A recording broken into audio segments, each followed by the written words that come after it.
Good morning. You're listening to WIFO-FM in Jesup. Big Dog Country Radio, 105.5 FM. It is now time for the world-famous Butch and Bob Show, and it's brought to you by O'Quinn & Associates, Murphy Builder Supply, Van's Barbecue, and First Southern Bank. Are you looking for an insurance company that you can call and talk to a live person? Are you looking for an insurance company where you can walk in and talk to an agent? Are you looking for an insurance company that offers multiple companies so they can try and get you the best rate? If you said yes to any of these, then you need to call or come by O'Quinn & Associates Insurance Financial Services.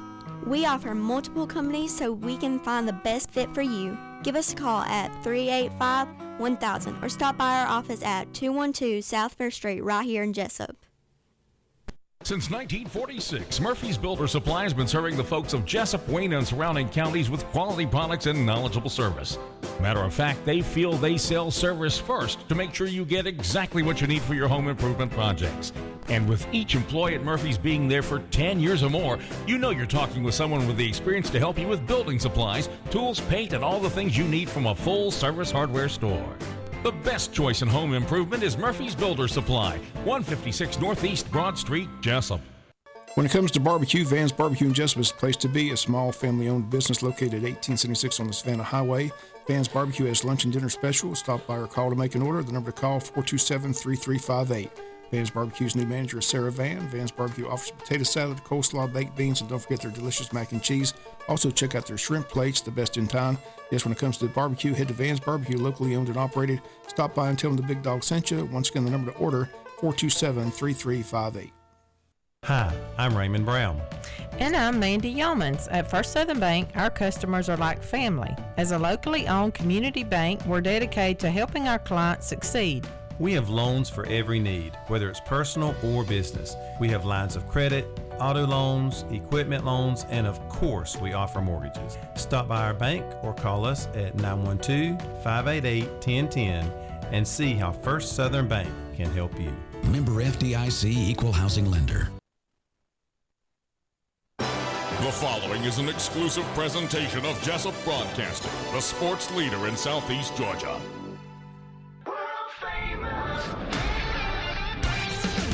The world-famous Butch and Bob Show.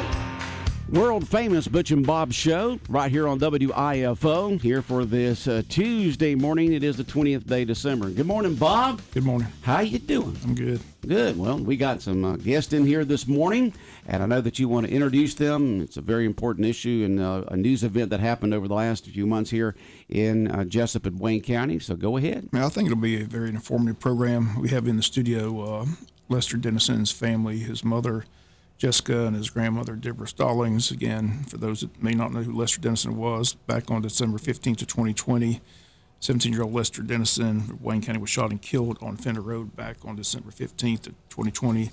DA's office indicted 4 suspects for his murder, and just last month, 3 of the defendants stood trial on charges of felony murder and aggravated assault, and those 3 defendants were found not guilty by a Wayne County jury who listed the evidence in the case and acquitted the 3 men who stood trial. 4th suspect, 22-year-old Shayla Britton, pled guilty to aggravated assault, received a 20-year sentence, and now must serve 10 years of that sentence in prison. And she spent the past 2 years in prison since the trial. Again, we reached out to Lester Denison's family. We did get a comment, again, from Lester's mother. I'm going to go read that comment. Again, it says, although they were found not guilty, we're still fighting for justice for my son, either legally or publicly. Anyone who wants to help out, has any ideas, just some advice, please email me at justiceforlester2020@gmail.com. But again, we have Lester's mother and grandmother in the studio. Again, during the trial, it was very emotional for the family. Like I said, no one wanted to talk to the news media from the family after the trial, but I've been in conversation with you since then. And like I said, y'all wanted this platform. I told you we'd be glad to let you come in because we'd like to get your opinions on the trial and, how y'all are feeling. Is there any justice for Lester? So I'll start with Lester's mother, Jessica. Appreciate you being here. Thank you for having us here. It was a very emotional trial, especially the not guilty verdict. I mean, it floored not just us, but everybody that's been there the whole 4 days of the trial. We feel like the sheriff's department could have done a better job, but I believe some things are going to be changing around there. And then with the GBI, the poor investigation that was done, I mean, there was no gun, the fingerprints wasn't done on the bullet casings. They were told there was a casing by the tree line that was never recovered, which I think would have showed that he was closer to Lester and his 3 other friends. You know, I feel like, in my opinion, they should have been charged with attempted murder also. They shot at 4 kids running away in the woods at their backs, you know, and then, as y'all know, the one that hit my son ended up causing his death. And for his murderer to be able to walk free is heartbreaking, you know. I wasn't even so much concerned now, you know, looking back at the other 3. I feel like Shayla got too much time, and that's just my opinion. She's the only one who stood up and said, I'm guilty, that I did this, that none of this would have happened if it hadn't been for decisions I made.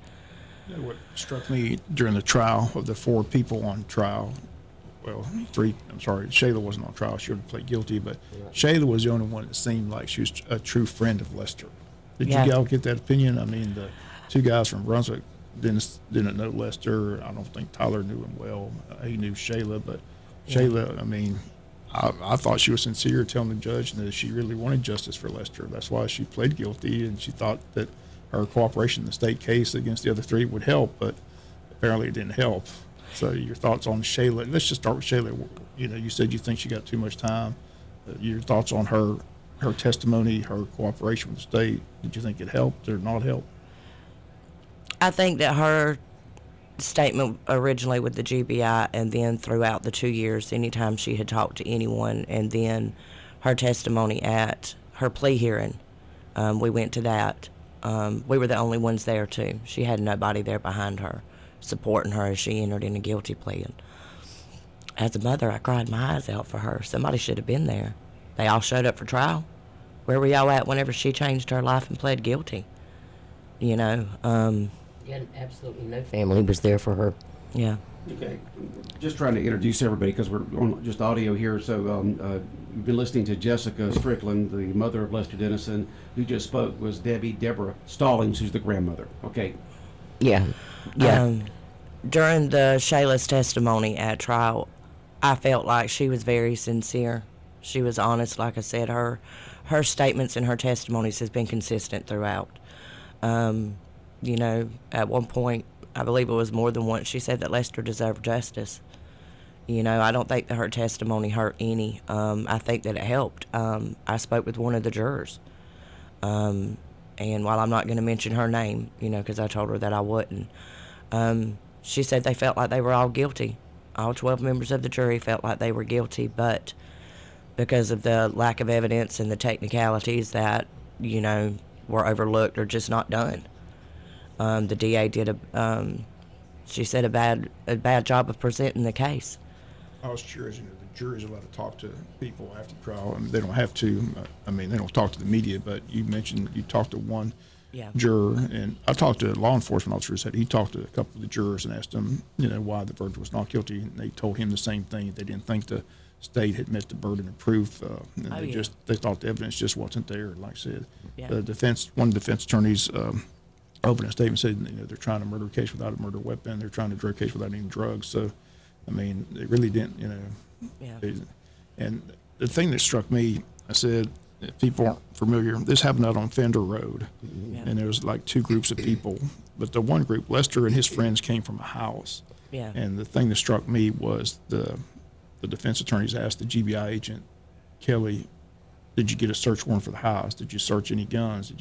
They said no, they didn't search the house. And they said, why didn't you search the house? And they just really didn't have an answer. They just said they didn't think felt it wasn't necessary. I mean, that's what, you know, you just, as a family of the victim, I mean, how frustrating was that? You know, you think, how simple was that to get a search warrant, search the house, you know? It was very frustrating. They didn't do the job, regardless of, you know, they had stated that the 4 boys had guns. They are still insistent to this day that they did not have any. And I've spoken with them. I told them, look, if you had any, I don't care. If you had them, you had them. You know, y'all didn't use them.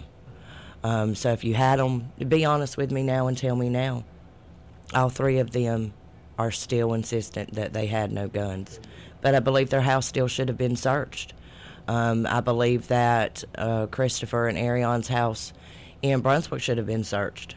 They were the ones that, that did have the guns, which Shayla and Tyler both testified to, which Darwin, Hayden, and Dylan all testified to, Lawrence Kelly said that it was too stale by the time they got the warrant for their arrest, that they felt like it was too stale to search their house. Judge Lane, he summed it up best. This is just a tragedy. The fact that a 17-year-old kid got shot and killed over 2 Xanax pills and 2 fake $20 bills. Yeah. And both Tyler, who was has a child with Shayla, he took the stand and testified. He tried to say to those 2 guys in Brunswick, look, I got the money, just take the money, it's no big deal. But apparently they were upset about something that was posted on Snapchat, where they felt they were disrespected, and that's why they wanted the confrontation, and it ended up in gunfire. So, I mean, it's a tragic case when you look at it. I mean, well, there was 2 fights that also took place that night. My son and Tyler fought, and then Dylan and Darwin. He also fought one of the other guys, either Christopher or Arion. He said it was the shorter of the 2. I think in the beginning he thought it may have been Christopher, but seeing them in the courtroom, he's like, it could have been Arion because it was the shorter of the 2.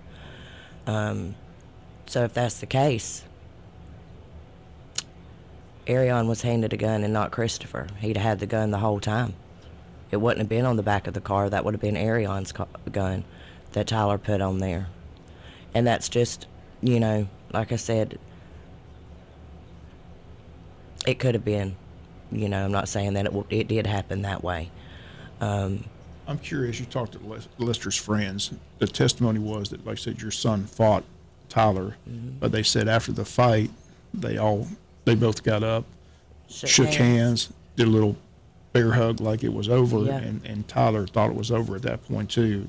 I mean, so he walked back to the car. So you believe that testimony? Lester's friends kind of confirmed that story, that that's what took place. Yeah, I do. I believe that, and looking back at trial, and now it's Christopher McCormick I want to be the one to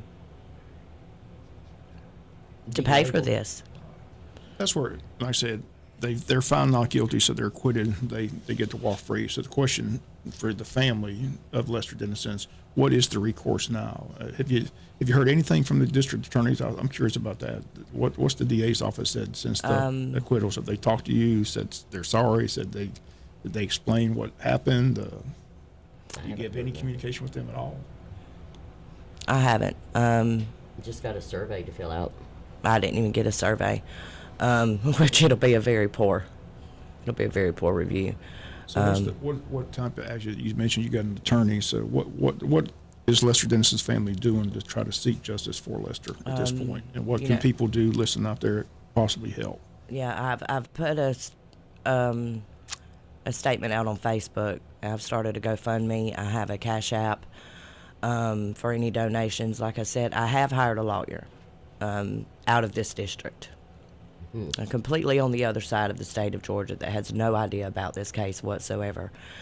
I wanted someone who wasn't partial, who hadn't heard it on the news, that knows absolutely nothing about this case. After speaking with 3 different people in the lawyer's office, they've informed me that I do have a case. And that's what the GoFundMe is for. This would be a civil case, right? I'm not sure yet. It would be against the Sheriff's Department, the GBI's office, and the DA, so I guess, that would be a civil. Yeah. I did ask a previous lawyer if there was anything that I could do civilly against the 3 defendants, and they have no property and no money, so unfortunately there's nothing I can do, which I don't want their money. I just want somebody to answer for this. I want somebody to be held accountable. If it can't be the Christopher who pulled the trigger, somebody needs to answer for this. The DA's office, the last time I heard from them or from Cliff was the last day of trial. And he just said, I'm sorry, I don't know what happened. I tell people all the time, I've been covering trials for 40-some years, and I tell people it's kind of like two people telling a story. The 12 people, the jurors in the box, and whoever tells the better story normally seems to win the case. Oh, yeah. Your thoughts on how the DA presented their case? Were you satisfied, dissatisfied? Dissatisfied. The defense, as they should have, made my son out to be the defendant. You know, he was not presented as the victim. I feel like the DA's office didn't do a well enough job of showing that he was the victim, that he was not a defendant in this case. You know, should he have paid for his annex with 2 counterfeit $20 bills? Absolutely not. That was stupid. Just 17-year-old, just being young and dumb. You should not have done that. But it led to a fight and then eventually his murder. You know, so I feel like, yeah, the DA's office should have done a better job at defending my son, the victim in this, and not letting him be made out to be some type of thug. I have a question. You know, your son and the other guy fought, and one of them apparently won, and they shook hands, did a little bro hug, and then walked away. What escalated from there? I mean, apparently his group, your son's group, thought it was over with and was walking away. What happened there? There was a second fight. There was a second fight. There was a second fight. One of the boys from Brunswick said he still wanted. So they fought. He picked another guy. He said, "Which one of you is the youngest?" Right. And what's the one? Lester was the youngest, 17. 17. So they fought, and what happened after that? After Lester fought Tyler, the story is that Tyler went back to the vehicle where Shayla was and said, "Don't panic, but those guys got guns." Mm-hmm. And the second fight took place, and after the second fight took place, the boy from Brunswick, he won the fight, and he pulled a gun and told him to get stepping. Okay. And they started running, and that's when he fired the gun. And allegedly, he says he fired in the tree line, but they all left that night not knowing that anybody had been shot and killed until the next morning when it was posted on the Sheriff's Department's website that a 17-year-old kid had been shot and killed, and they want to know if anybody, and that's when Shayla and Tyler, I think it was Tyler's father, came in and said, "What do y'all do?" And they're saying, "What are you talking about?" And they said, "Lester's dead." And that's when Shayla, who was the lone friend of Lester, was upset and said she's going to go turn herself in. So both she and Tyler went to Brunswick to see an attorney.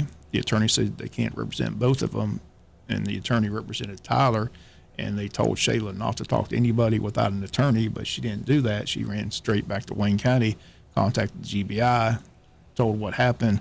That's when the arrest took place, and it all went from there. Like I said, they indicted the 4 people. All 4 were charged with felony murder.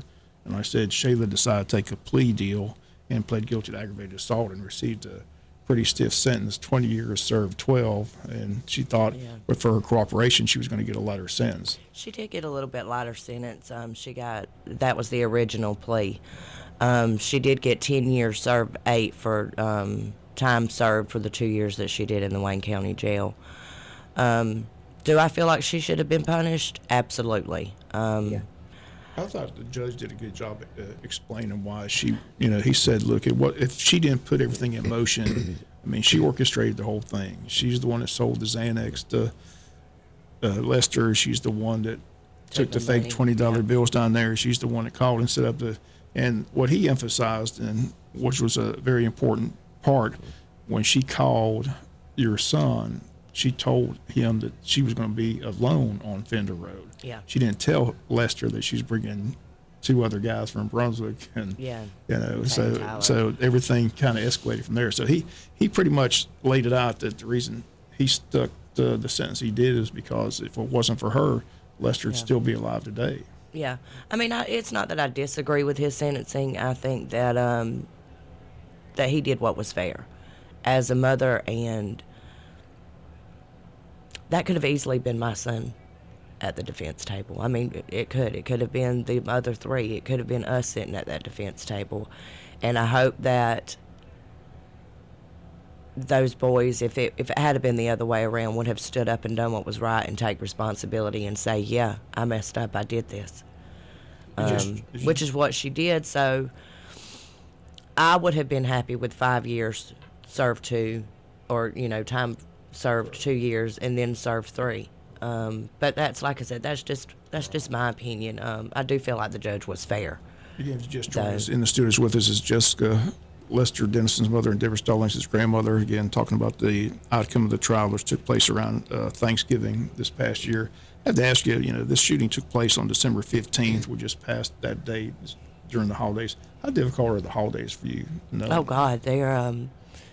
Last year, I felt like I was completely dissociated. I don't remember much of last year. I felt like I was just on autopilot and trying to keep my emotions and still do a Thanksgiving with our family and then Christmas. It's been really hard on Jessica. I hope no mother ever has to go through what she's had to endure. Well, once again, you're in here, so you contacted a lawyer, you have a GoFundMe. Give that information again if anybody wants to help out with that GoFundMe. Yeah, it is on Facebook. I have shared it, and it's been shared countless times. My Facebook name is Jessica Grantham on Facebook, and there's a GoFundMe, and then, like I said, I've also made a post that has my Cash App in case, and we have had donations. The lawyer's fee to be able to speak with her is $500. We've raised a little over $300 just since I posted it. So thank you to everyone who has donated. Like I said, these murder trials, there's no winners. I mean, they're hard to watch. They're hard to cover. Like I said, when the not guilty verdicts came back, your reaction was just gut-wrenching for me. I mean, you just lost it, and I was feeling so sorry. I said, somebody go please hug this woman. But, I mean, I just can't imagine. But it had to be so disappointing. It felt like I was kicked in the stomach and that I lost him all over again. I mean, it really did. It was, and it's seeing my girls' reaction and hearing them, it was like they lost their brother all over again, too. And it's really, really hard, and then his birthday was November the 23rd. He'd have been 19. And then Thanksgiving, and then the 2-year anniversary of his death, and now Christmas.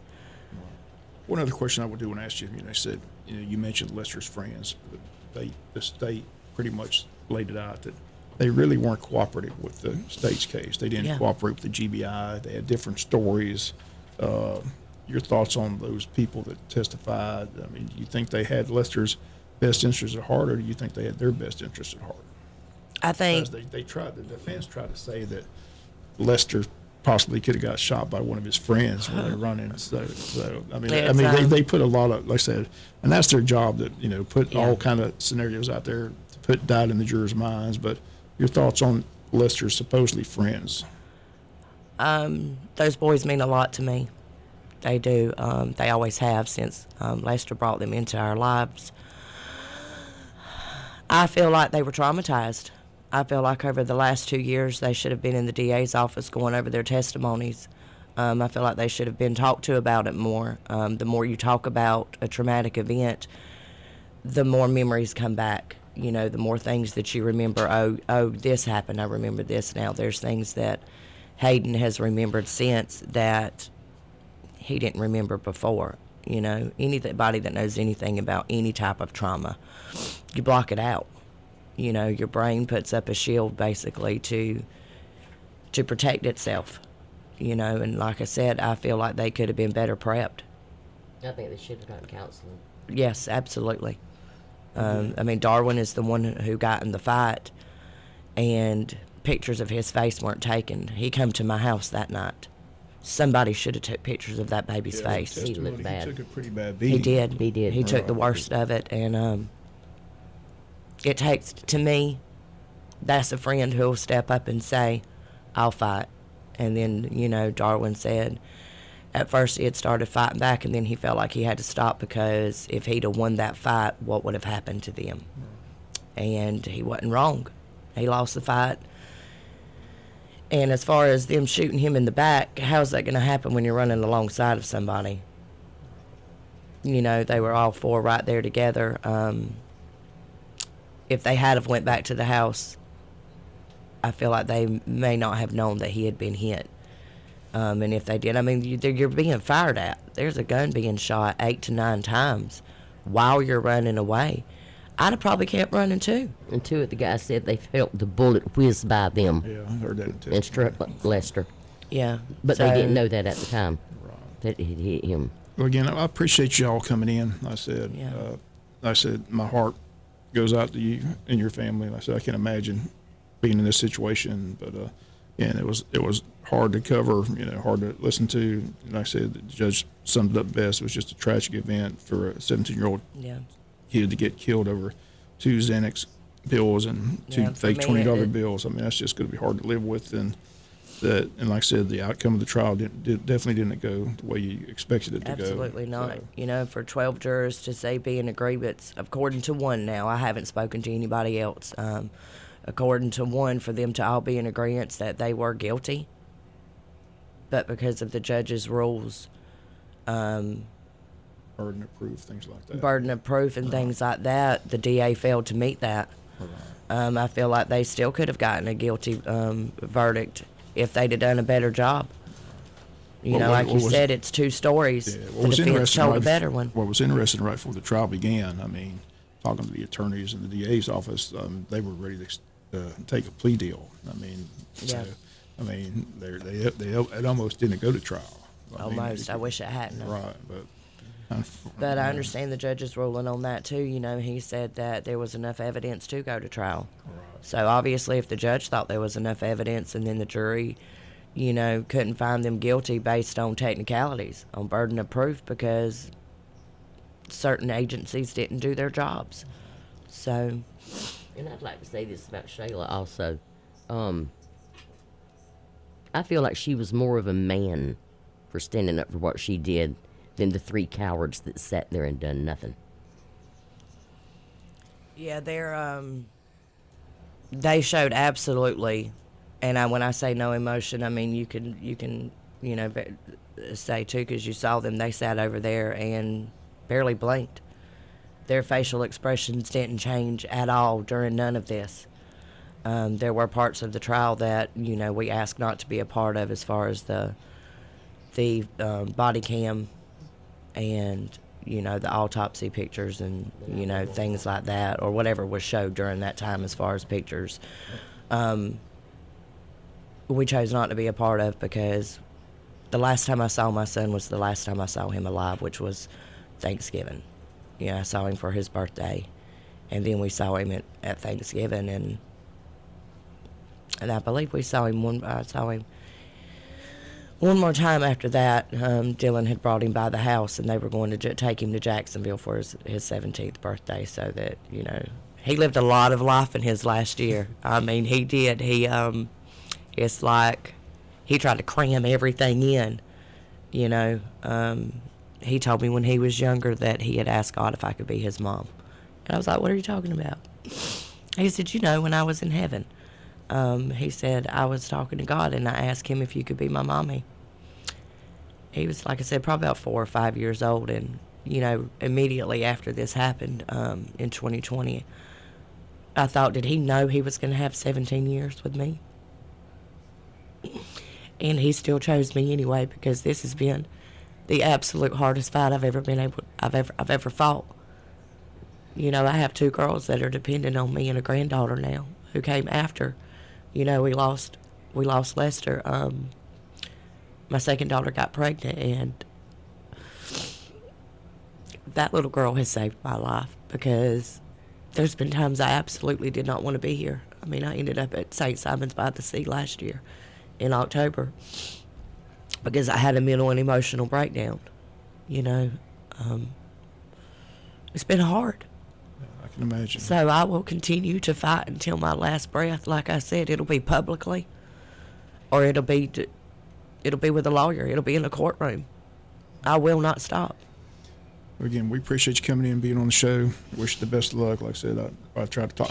There was no talking to you after the verdicts came in, but I did reach out. So, but I appreciate you coming in here and being on the show, and hopefully some people out there listening can help out. And we wish you the best of luck. I know it's tough time during the holidays, but we do want to wish you a Merry Christmas and Happy New Year, and wish you the best. Thanks for coming in. Thank you. Thank y'all for having guys us. for y'all's support on Yeah. the radio and backing us and your comments and everything. It means a lot to know there's other people out there that feels what we feel, or it's close And to that they it. see the injustice that like we do too. It does. It means a lot.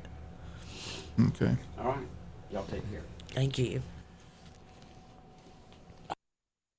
World famous Butch and Bob show right here on WIFO. Our guests this morning were Jessica Strickland, the mother of Lester Denison, and Deborah Stallings, the grandmother of Lester Denison. World famous Butch and Bob show right here on WIFO, brought to you by O'Quinn and Associates, Murphy Builder Supply, Vance Barbecue, and First Southern Bank.